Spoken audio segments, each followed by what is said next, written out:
That's the key is you have to take it that next step. Emotionally attach it. Yes. Because if you can't emotionally attach it, if you can't make it something deeply that in your soul that you want, that why means nothing. I could say all day long what my why is, but if that doesn't mean something, if it's not tangible, if it's not emotional and if it doesn't cause a stir inside of you, that's not your why. We can all have a million temporary whys. And those temporary whys might be that spark you need to push you into it, but to truly get started. Welcome to another week of the Health, Tech, and Wellness Podcast. I'm John Adams. And I'm Crystal Nevadale. And last week we talked about procrastination. And this week we just want to take it a little bit further, right? So let me ask you a question. Why is it that you can sit down and every single time you're thinking of something that you want to do and you're intentionally being productive, right? But then something happens. You end up on your phone. You end up in the kitchen. You end up doing something completely different than you planned on doing. And you know better. You've done this a million times and you've told yourself, I'm going to change, right? You've told yourself hundreds and hundreds of times that you're going to change, but it keeps happening. So in this episode, we want to just kind of dive back into that procrastination thing, right? And why we keep doing it. Because we touched on it a little bit last week, but I think we can take this just a bit further. So as we shared a bit, about our own struggles with procrastination, me and Crystal last week. But today we just kind of want to, like I said, just take it just a little deeper, because here's the truth that most people completely miss when it comes to procrastination. It's not always a discipline problem. Most of the time, it's kind of a design problem, right? We all grew up, back in the day. We didn't have computers. We didn't have the smartphones. We didn't have all that, but we still found other things to do, right? So instead of working in the yard, you might have been reading a book, which is better than what we do today. But we always have this just baked into us, right? Your environment kind of is making these decisions for you based on how you grew up, the things that you've been doing.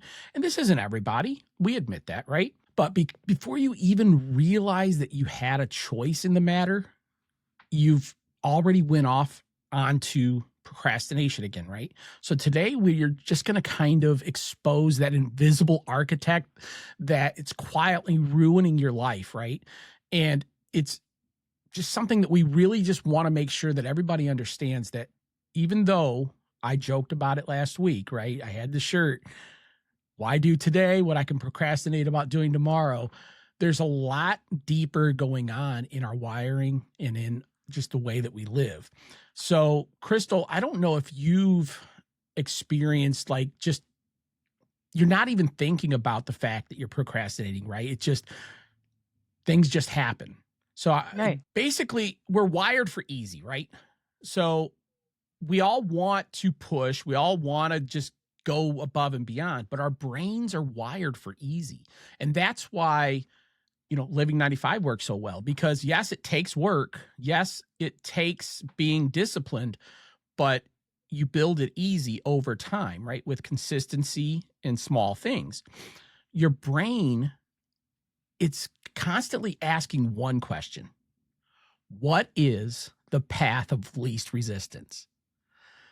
And whatever that answer is, that's the usual answer that wins when your brain asks that question. So think about this. If you're on a diet, if the snacks are visible, what are you going to do? Well, I could go chop up my vegetables and make a salad. I could cook up a nice healthy omelet. But that bag of chips is right there, right? Or that ho-ho is right there. If it's you're trying to be more productive, okay, well, I could make a list of the things I need to get done. I could go to the store, buy what I need to buy. I could do all of that. But, let me check and see what's on Facebook real quick before I get going, right? Or if your TV remote is sitting right next to you and you're used to watching TV, your brain is going to go to what is the easiest thing right now. And even worse, if back to the workout piece. If your gym shoes basically are not by the bed, like you mentioned, or if that notebook for your, doing your journaling, if it's buried somewhere in a drawer and it's not laying right next to your bed, your nightstand, right? Your good habits require effort to get them started. You can read the book Atomic Habits all day long, but until you start to implement those things, until you start, and we talk about it on a regular basis, we're addicted to planning. And this is why procrastination is so easy, because I could sit there and watch a million YouTube videos on how to be organized or how to start a business or how to get healthy or you name it, right? But until you start to build those habits, until you start to go down that path, we're going to continue to just make those procrastination decisions because they're easier. So you've already lost the decision before you've even started because your environment made it for you. So let's dive into that a little bit, Crystal. And let's go just a little bit deeper into some healthy habits that you can start to build, some small things that we can start to do. Those, we call them guitar out of the case moments, the putting the shoes by your door, the small little things, whatever your habit is. So let's kind of dig into this a little bit and talk about some things in your life, Crystal, that you've done that kind of help you on a daily basis to make sure that the things that you need to get done, get done. So in order for that to like process to start and to continue in my mind and for my well-being, not everybody, but making little habits and little changes. Um, Once you do that, let's say like 3 days in a row, like you're starting to build confidence. So once you build confidence and you realize, okay, well, that's not so hard, it keeps you motivated. It's kind of ricocheting you in the right direction.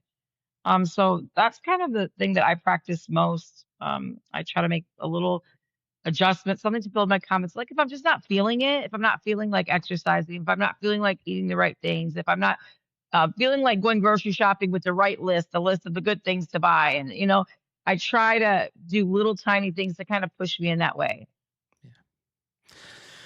No, exactly. And that's kind of the key. And that's what changed everything for me is I'm just gonna be honest, willpower is tough for me. I have to intentionally make sure that I do those little things because if I left it up to willpower, my willpower is going to burn out and go right out the window before I even, start the process. So I have to, make that list when I'm going to the grocery store. What am I going to get? Because here, I've talked about this in a way back early episode when I first started the podcast, but think about this. The marketing world has intentionally designed our life to make us procrastinate, to make us make the wrong choice, to make us lazy, to make us not do what we need to do. So let's start with a grocery store. When you walk into a grocery store, okay, yes, you're met by the vegetables up front, okay, but you're passing by the snacks. You're passing by. Look, seriously, and I've read this and I live by it. Your outer perimeter of any grocery store, where most people kind of hit periodically, that's where all of your healthier options are. Those middle aisles, that's all garbage. Yeah. Other than your cleaning supplies, 90% of it is garbage. That's where the processed foods are. That's where the snacks are. And they intentionally make, the packaging so, bright and screaming in your face. And if you don't consciously make these choices on a regular basis, you're gonna fail. It's the same in business, in life, in love, in any of it. You have to work at making it better. It doesn't just happen. And that's why I hate all of those, quick fixes, right? A millionaire by the end of the year, or, lose 10 pounds in 10 days, or, you name it. There's a million quick fix programs out there. They're all great, but all they're doing is bringing us right back to why we procrastinate, because it doesn't work, or it'll work for a short period of time and then it stops working. And then you go, well, this didn't work. And then you go back to, well, this was easier. And then you go right back to, again, your brain likes easy. It doesn't like the hard work. Because you're basically you're fighting to set things up every single time. And you're constantly in that. Again, we're addicted to starting, but we never start. We're addicted to prepping. We're addicted to, I think that so a lot of the prepping needs to mhm, be done ahead of time. Like, I'll give you an example. I have a very busy life, and I'm in 28 different places a day. So if I don't have stuff on hand, I'm making the bad choice. You can guarantee it 100%. So mhm, things that I did, like in my work bag, always have nuts, or at work, nuts, seeds, beef jerky, cheeses, anything that I can eat quickly and they're a healthier option, because I'm like everybody else. If I don't have anything, I'm stopping at McDonald's. I know it's terrible, but that's what I'm going to do. So to kind of get that in my mind that I need these things, even throwing a couple fresh fruit in your middle console for the week, yeah, knowing you're going to be in the car, grab an apple, or I mean, there's all kinds of ways to set yourself up for success. But if you yeah. don't set yourself up for success, failure is the only other option. So It's so true. And I hate to keep, putting myself down, but it is. Willpower is not going to get you through. And if you do not set yourself up for success, you're going to continue to fail. You're going to continue to go right back to square one. and So I you believe have that to.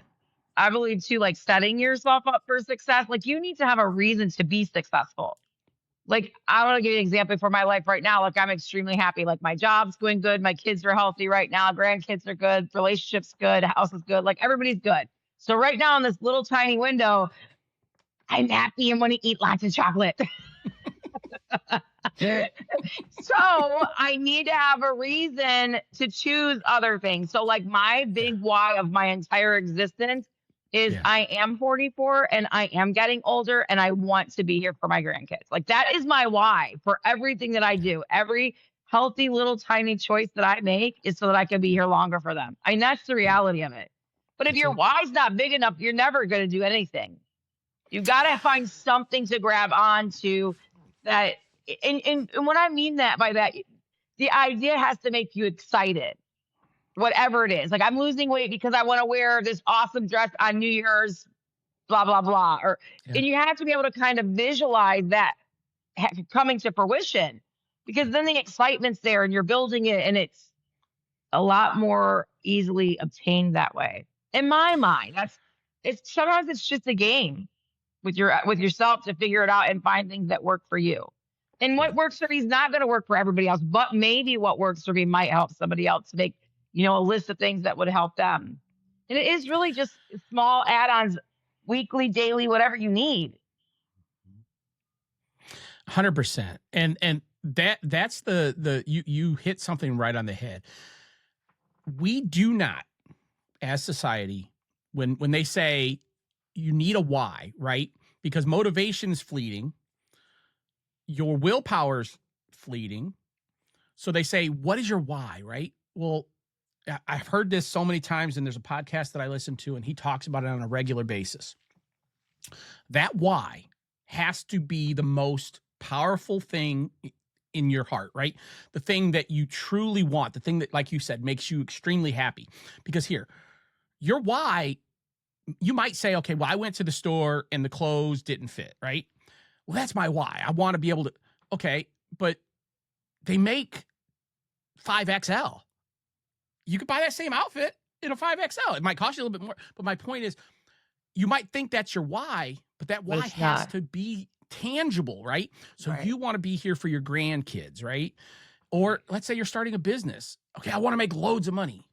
Okay, so do we all. Okay, Right. that's not your why. Why No. do you want to make Freedom. money? Right. Right. Freedom's like for If me, that's my thing. When people like will say, I want to get $1 million, I'm like, no, I want freedom. I don't care how the freedom gets right. here. Yes. But Yep. a lot of times it is provided to us through monetary ways. It is. But my why for why I do everything is freedom. I Freedom. want to be able to That's it. do what I want to do. I want to be able to travel. I want to be able to, if I want to go to a museum that costs a little bit or an event that costs a little bit, I want to be able to do those things. So it's really my freedom that I'm excited about. Yeah.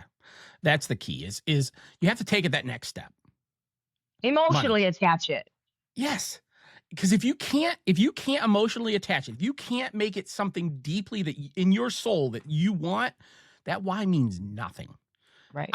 I could say all day long what my why is, but if that doesn't mean something, if it's not tangible, if it's not emotional and if it doesn't cause a stir inside of you, that's not your why. Okay. It's a temporary why. We can all have a million temporary whys. And those temporary whys might be that spark you need to push you into it. But to truly get started, you have to sit down, you have to do some soul searching, some meditation, some journaling, and you have to truly find out what is my why. Because if you don't have that, I'm just going to be really harsh. Why even start? If you cannot sit down and give yourself a true why, because all you're going to do is you're going to burn yourself out and you're going to quit and you're going to go right back. And that roller coaster is more unhealthy than anything you could do. So you got to stop the roller coaster, and you can't stop the roller coaster until you have your solid why. That you nailed that. That was perfect. I mean, you have to. You can't just have the little whys. So now let's move back into the procrastination piece again, because now we got our why. Here's another hurdle of why we procrastinate. And I kind of touched on it a little bit just a minute ago, but your phone, okay? The little red dots, the notifications, the things that we think are so stinking important to us, right? Because that invisible architecture that's inside of this stupid thing has got us all wrapped up in we can't slow down. We can't do anything we need to do because we're always in there.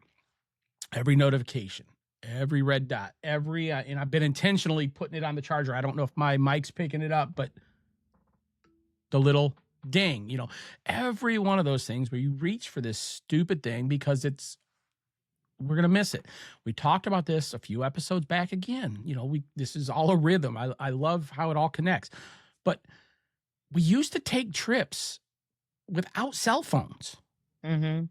And if somebody couldn't get a hold of you right away, they didn't freak out.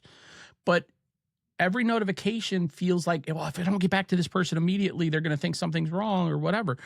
We have to stop that.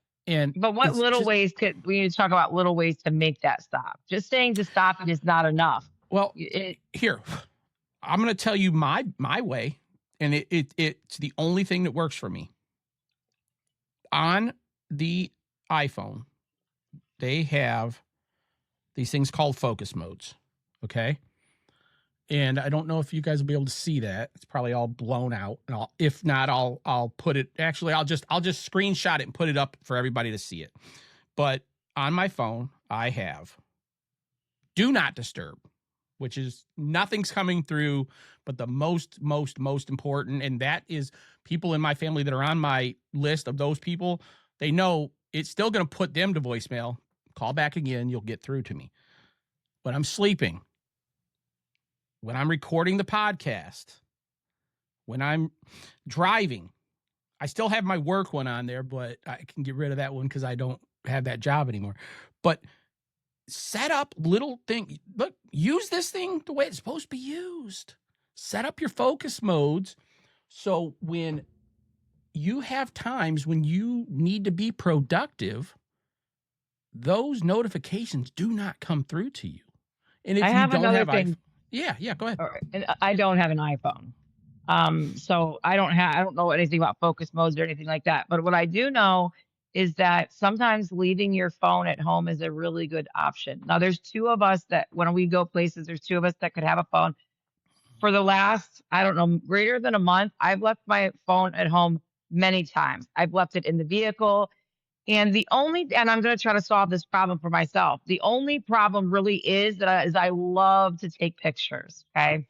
So we end up just using her phone for that. But that Mhm. still stops me from being on the phone while we're driving. It Mhm. causes me to, to have an interaction instead of being on there.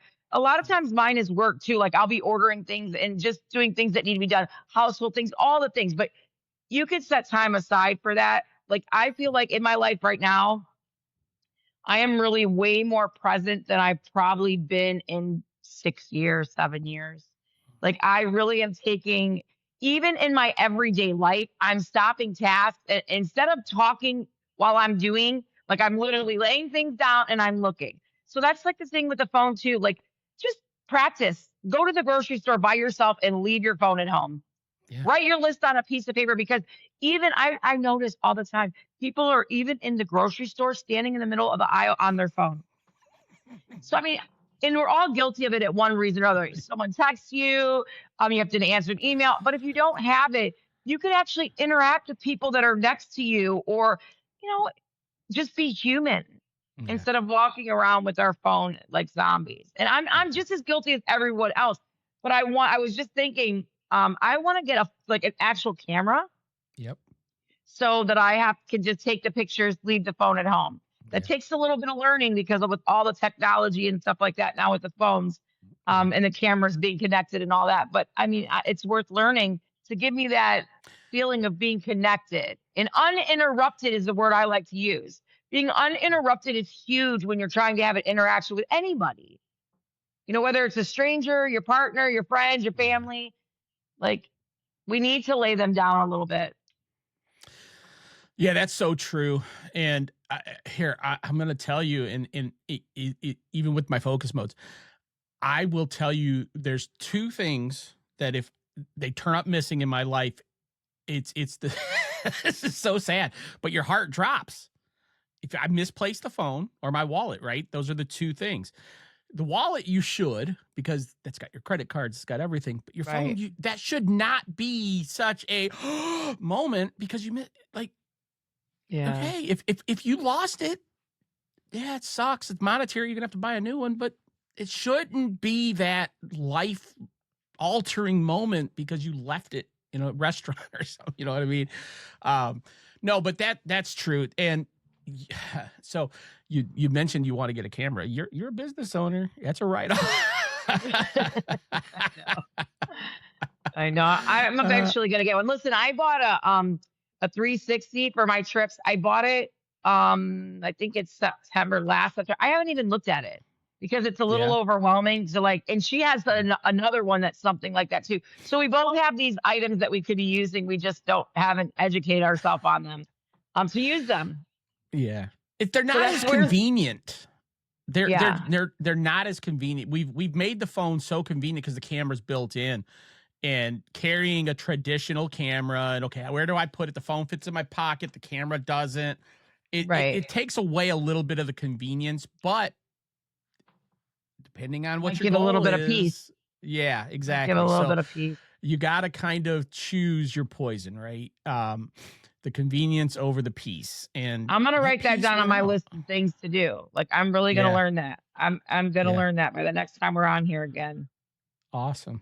Yeah, no, that's I take away something almost every episode. You usually throw in a little tidbit. So no, that's yeah, it's the piece of just, if again, and I'm sure Android, anybody that's listening, or I might have to look myself, but I'm sure Android has focus modes too. But I mean, they're the best things in the world because you can literally say, I don't want anything but this during these times, and you won't get anything at all. But another thing too is we were just talking about things being in your vision.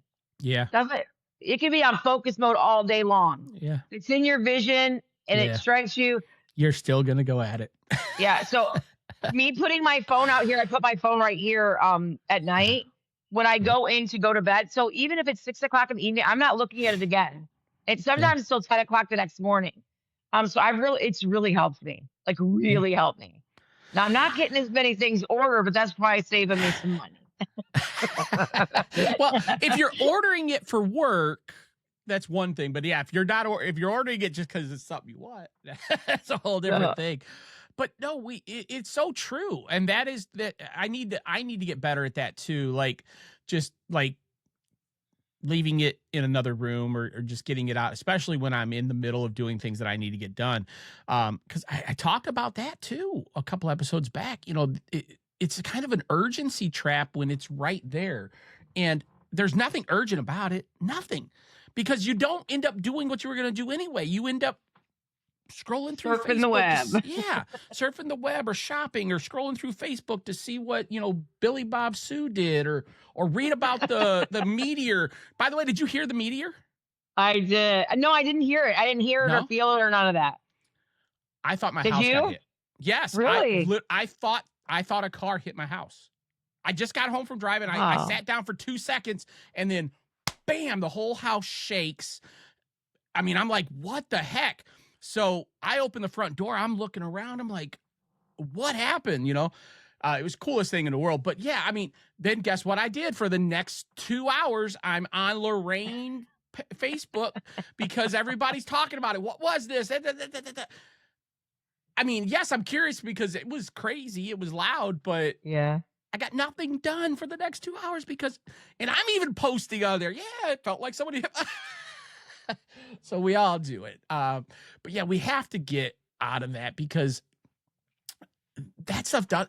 Okay, the meteor was a different thing because we didn't know. I mean, we're in a world right now where you don't know. A loud boom like Right. that, you might want to be on alert. Could mean a okay? lot of things. Right. So that's a different scenario for sure.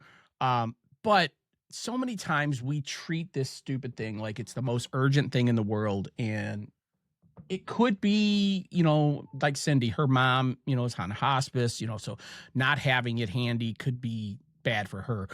But when things are going on, life is just normal. Like, look, just 30 years ago, we didn't, well, how old's the iPhone now? We're on iPhone 17, so 20 years ago, maybe, if that, we didn't have this stuff. Like, you went on a trip and you had a payphone, maybe you had, I mean, shoot, we were still sending letters. Pager. Oh my God.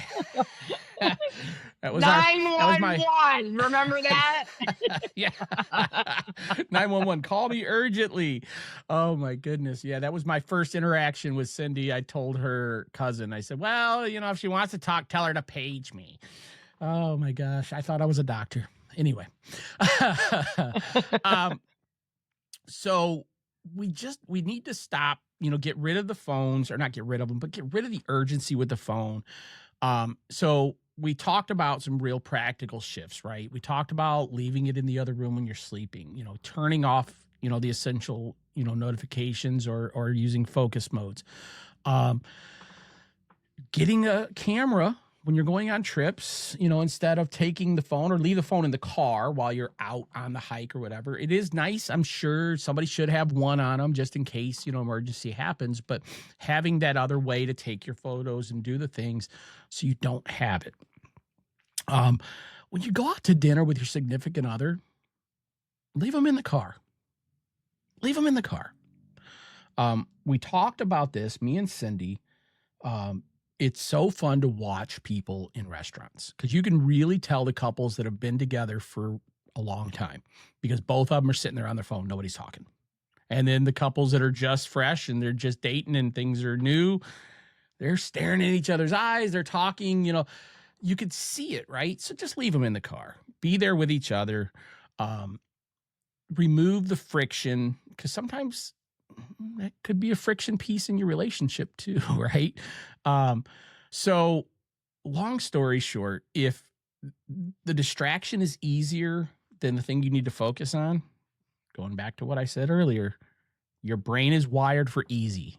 It's going to go to the easiest point, right?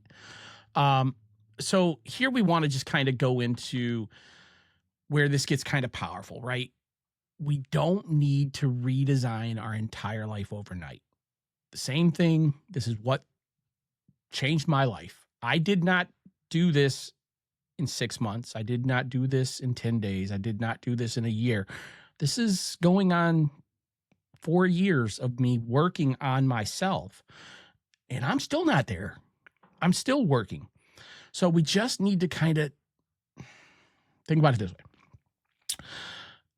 When you're adding flavor to food, right? We salt it, right? You don't take the thing and dump a whole ton of salt on it. You ruin it.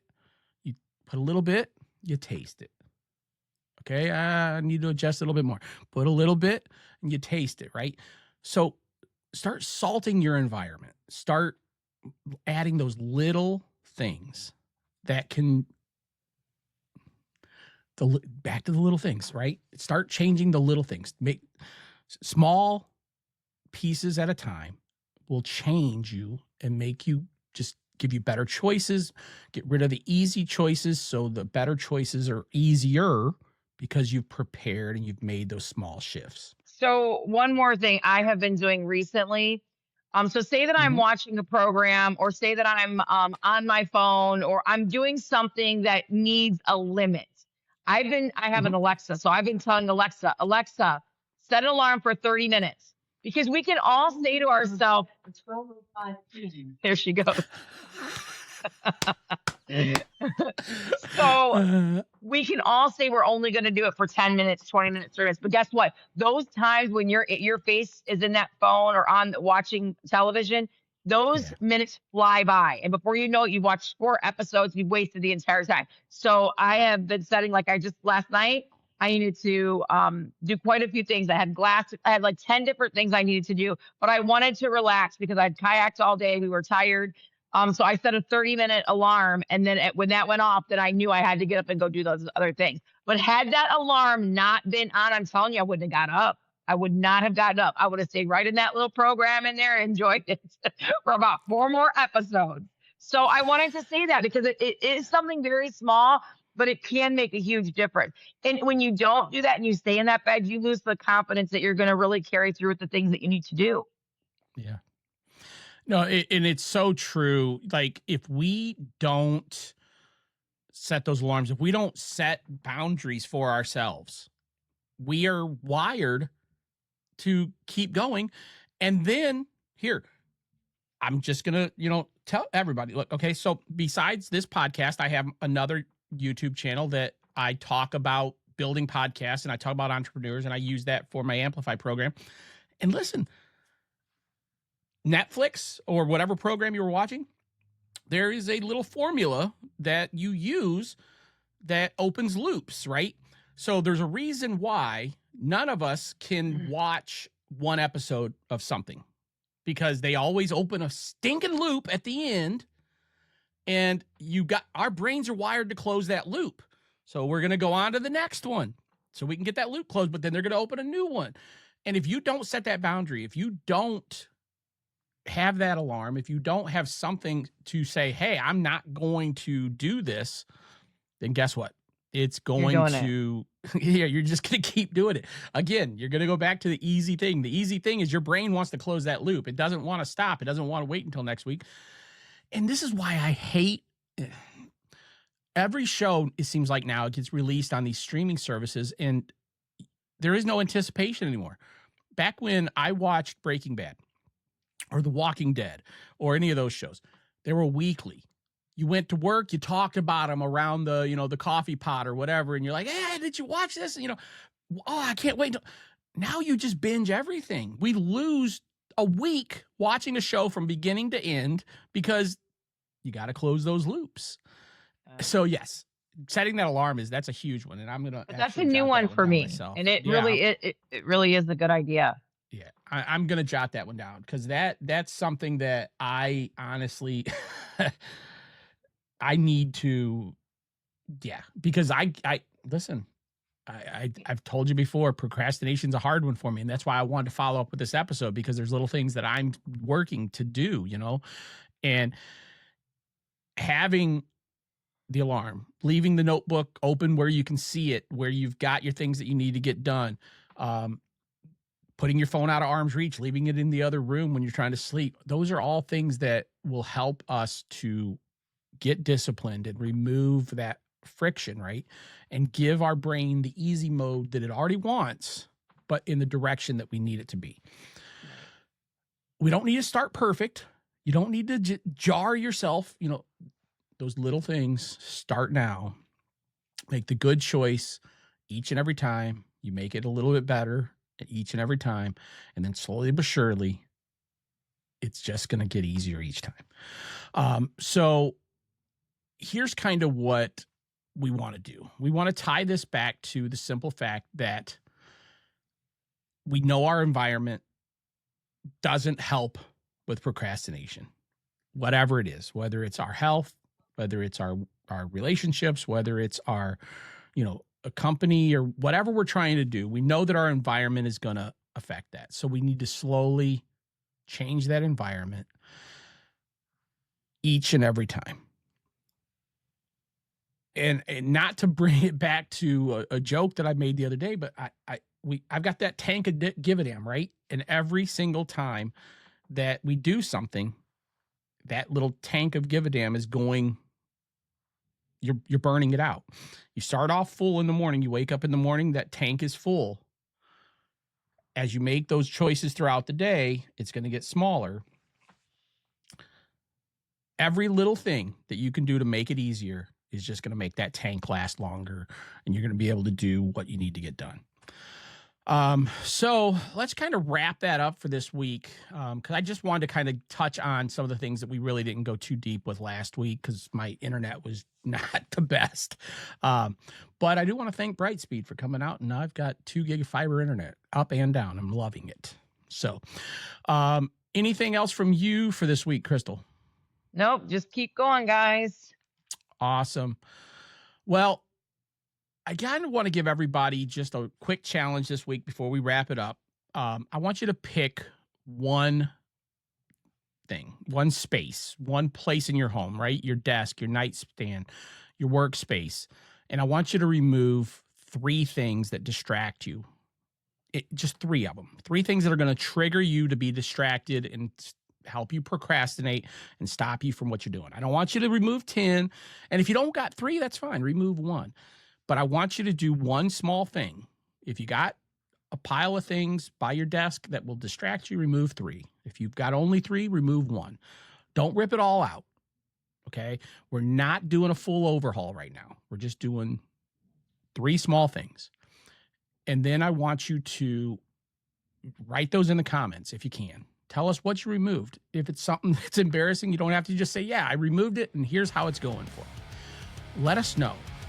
What are those things if you can? And I just kind of want to know, how did you feel? Were you anxious? Did it kind of make you nervous removing those things? Or, man, did you realize that this was really nice? It helped me out. So go ahead and throw those in the comments, guys. We really appreciate it. Share these episodes like we always ask. Somebody out there needs to hear this stuff. We've lived it. We're still learning. We talk about it on a regular basis. We're not perfect. We're just trying to help people to, learn from the scars that we've lived through. And remember, we just said your environment matters. Sometimes the fastest way to reset your mindset is to step into a space that feels different, right? It slows you down, it makes you think. So that's kind of exactly what Crystal's got out at Crystal's Treasure Box. It's not just a shop, right? This place is a nice environment where you've got some really cool things that are built. She's got stone, she's got glassware, she's got jewelry. Just step in there and just take a breath, right? Breathe, slow down, shop out in Vermilion, shop small. Sometimes changing your space starts to change where you are, right? Stop in, see Crystal, and support small. And that kind of applies to creators too. It applies really in a big way for you guys, because your environment it's physical too, right? It's your workflow, it's your systems, it's your processes. So check out amplify.living95.com and book a free 15-minute call with me. And let me just see if we can work together and if we can help you to create your workflow and get your message out to the world. And as always, stay healthy. Stay balanced. And keep driving forward. We'll see you next time.